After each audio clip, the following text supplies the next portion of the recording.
Assalamualaikum warahmatullahi wabarakatuh. Salam sejahtera untuk kita semua. Salam sehat selalu. Salam Pancasila. Baik, berjumpa lagi dengan saya Muhammad Rosid, dosen pengantar ilmu politik Fakultas Ilmu Komunikasi Universitas Pancasila. Pada kesempatan yang baik ini, saya akan melanjutkan video pembelajaran kita pada materi partai politik. Ya.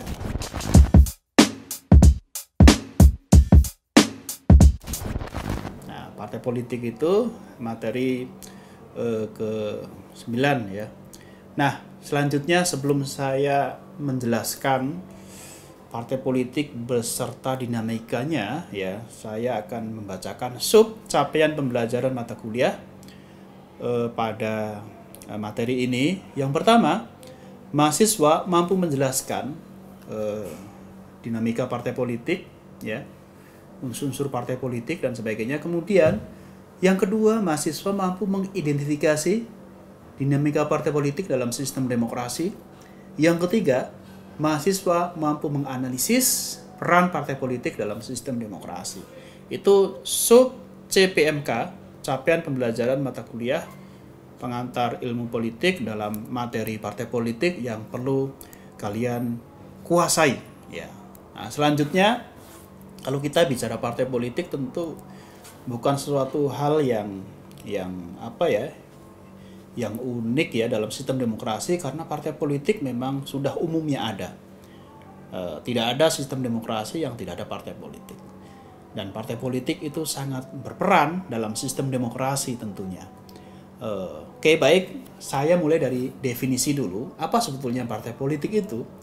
Partai politik adalah suatu kelompok yang terorganisir, yang anggota-anggotanya mempunyai orientasi, nilai-nilai dan cita-cita yang sama. Ya, terorganisir, sistematis, karena memang sebuah organisasi tentu ada struktur organisasi dari ketua umum sampai kemudian pada level bawah.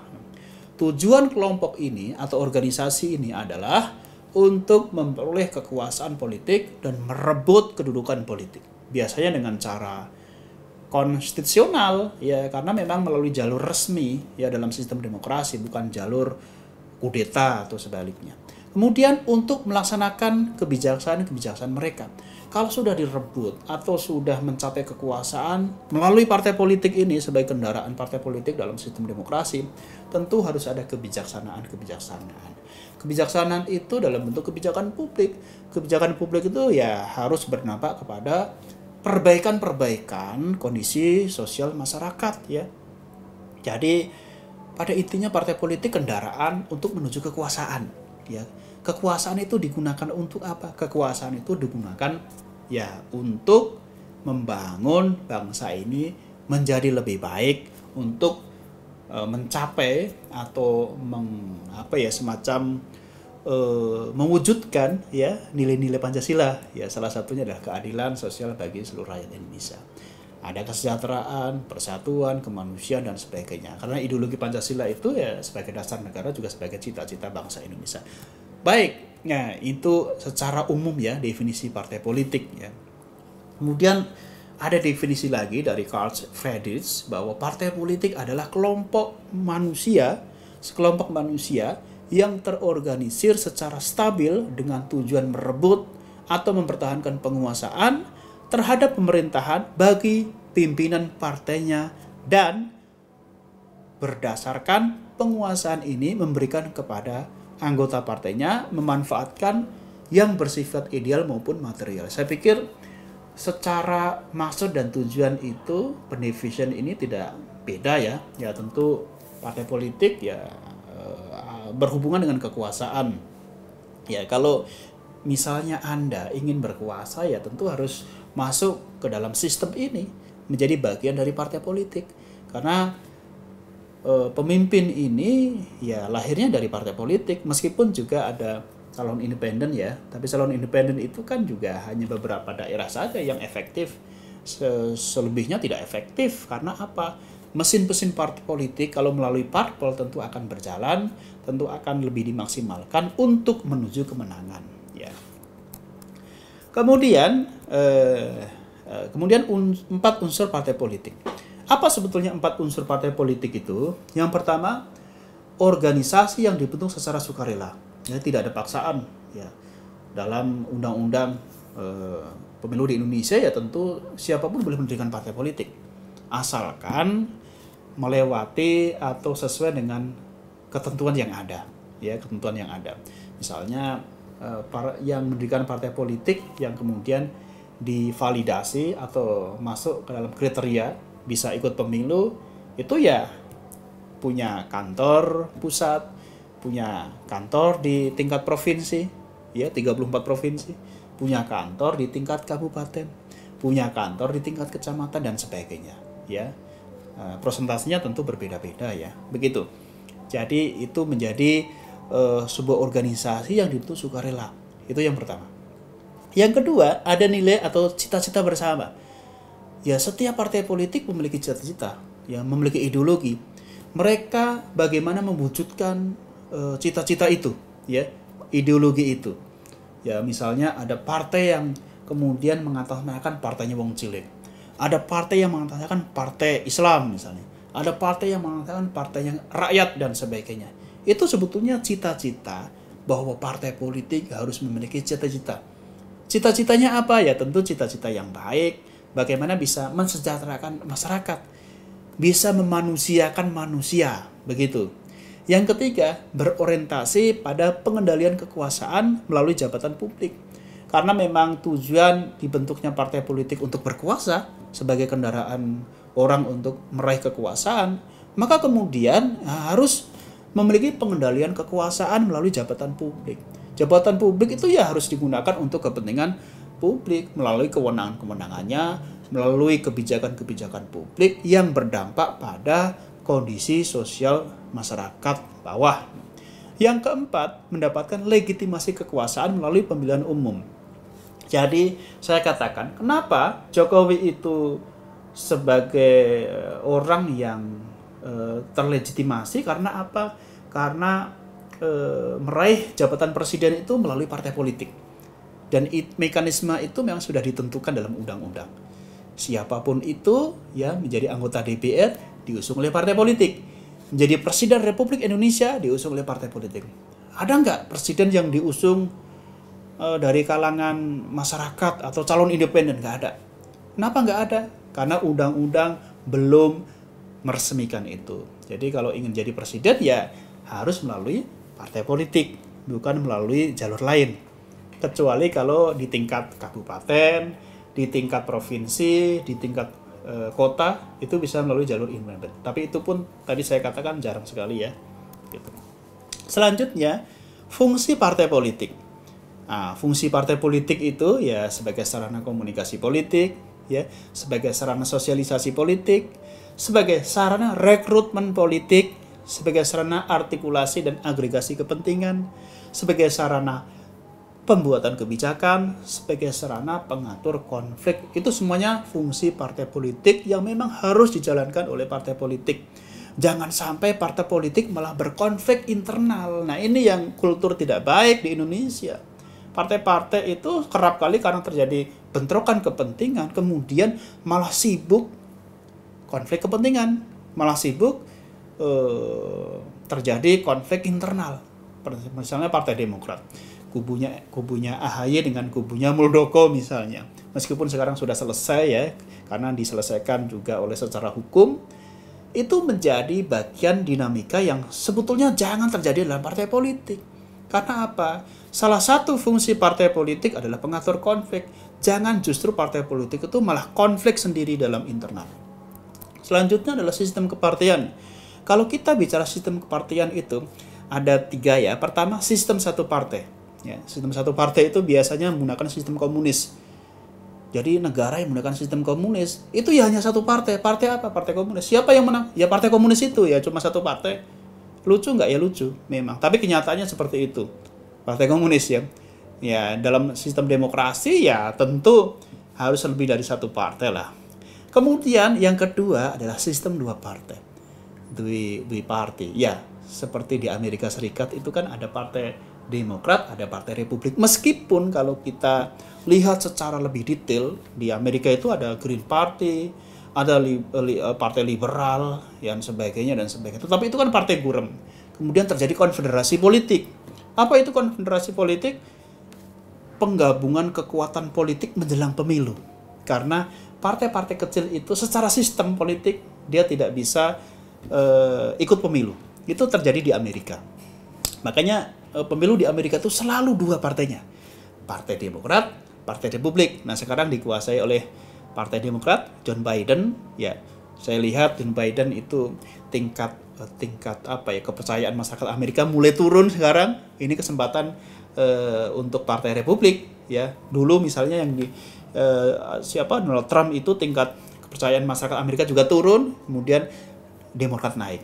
Nah, ketika Demokrat itu tidak bisa menaikkan kembali kepercayaan masyarakat, ya kemudian bisa diambil alih oleh Partai Republik. Jadi di sana terjadi dinamika ya, karena memang yang kontestasi itu hanya dua partai.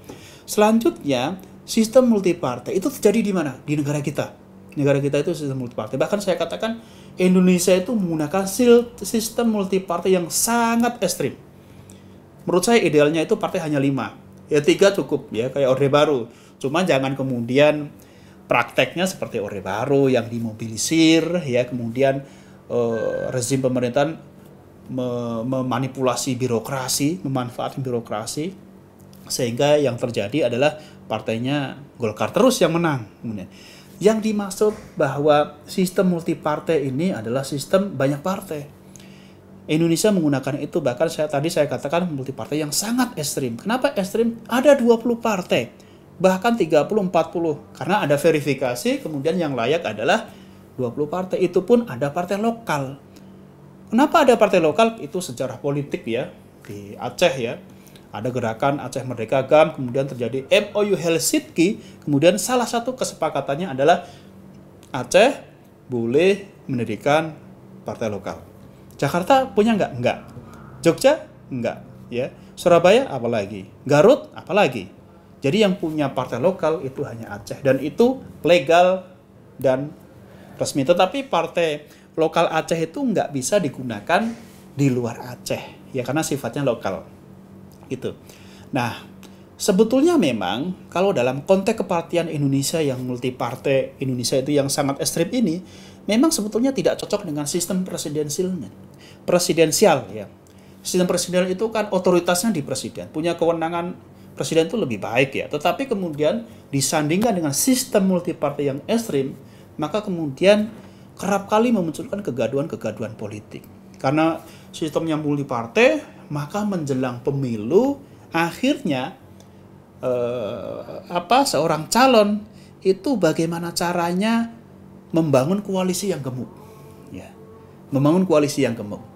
Ketika membangun koalisi yang gemuk, karena itu akan berdampak pada mesin politik, ya, sehingga kemudian setelah menang bagi-bagi kue kekuasaan. Nah, itu yang kemudian ada dampak positif maupun negatifnya. Nah, selanjutnya faktor-faktor yang mempengaruhi bertahannya partai politik. Partai politik eksis itu ada beberapa variabel yang memang kita perhatikan.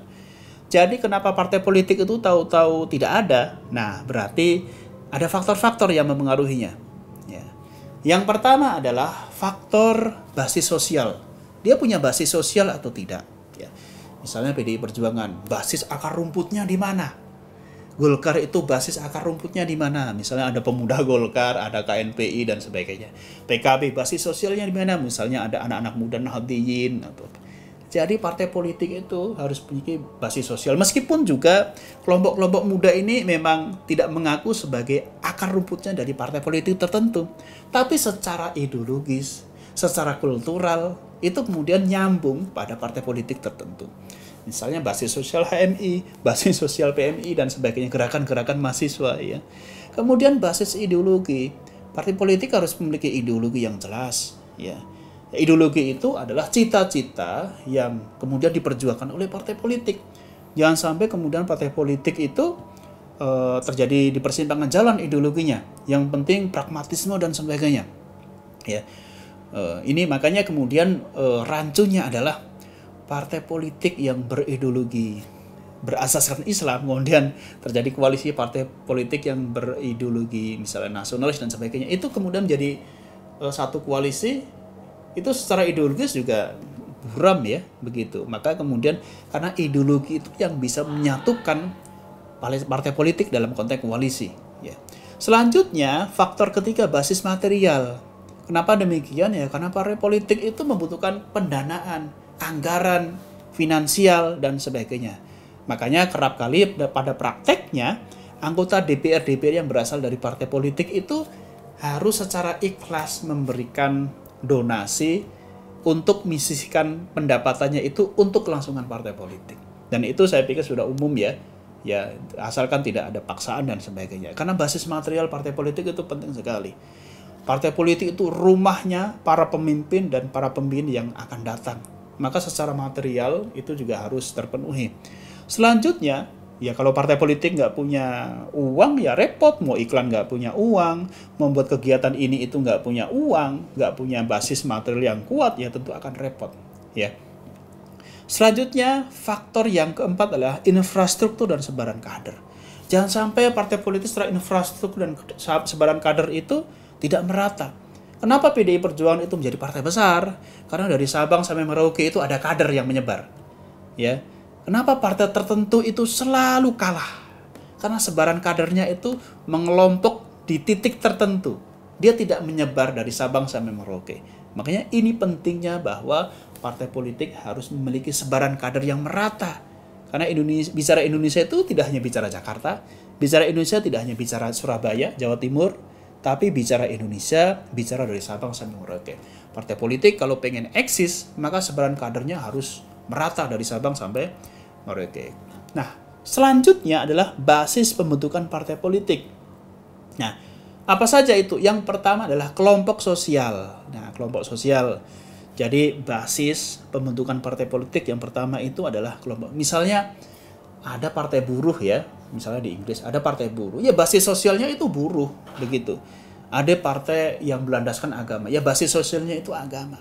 Kalau di Indonesia kan nggak ada partai buruh. Meskipun buruh itu kan secara masif, secara kuantitatif itu kan banyak sekali. Kenapa kemudian di Indonesia itu nggak ada partai buruh? Ya, ini menjadi peluang itu bagi Serikat Buruh untuk membentuk organisasinya itu menjadi partai politik karena punya basis atau kelompok sosial. Yang kedua adalah ideologi, ya misalnya nasionalis, ya kemudian membentuk suatu partai, namanya PDI Perjuangan, itu kan nasionalis ya. Kemudian ada partai yang berbasis sosialis, misalnya partai sosial atau apa gitu. Kemudian partai komunis PKI itu dulu ya memang ideologinya komunis, maka kemudian membentuk partai komunis ya. Kalau sekarang partai komunis kan nggak laku ya. Bahkan kemudian partai komunis ini ya tidak bisa, saya pikir tidak bisa bangkit lagi karena memang trennya memang komunisme itu sudah kalah dengan kapitalisme antara blok barat dengan blok timur. Kemudian sentimen primordial, kelompok etnis, kelompok ras dan sebagainya itu bisa juga kemudian. Kalau di Indonesia sih nggak ada sentimen primordial, partai yang khusus untuk orang Jawa, partai yang khusus untuk Sumatera dan sebagainya, tidak ada. Ini saya jelaskan hanya basis pembentukan partai politik saja. Bisa melalui kelompok sosial, bisa karena faktor ideologi, bisa karena faktor kelas sosial, bisa karena sentimen primordial. Selanjutnya, klasifikasi partai politik. Ya, ada beberapa di sini. Ada partai massa, ada partai kader, ada partai lindungan, ada patronage party ya, ada partai ideologi atau partai asas. Pertama partai massa. Partai massa itu ya partai yang mementingkan massa. Pokoknya yang penting sebanyak-banyaknya. Ya, siapapun itu bisa diterima asalkan ya berbasiskan massa. Ya, partai yang memang berorientasi pada massa. Ada partai kader ya, partai yang memang terjadi proses kaderisasi yang jelas. Ya, misalnya seperti PKS itu kan partai kader ya. Kemudian partai lindungan ya, patronage party, partai yang memiliki kekuatan figuritas ya, figuritas.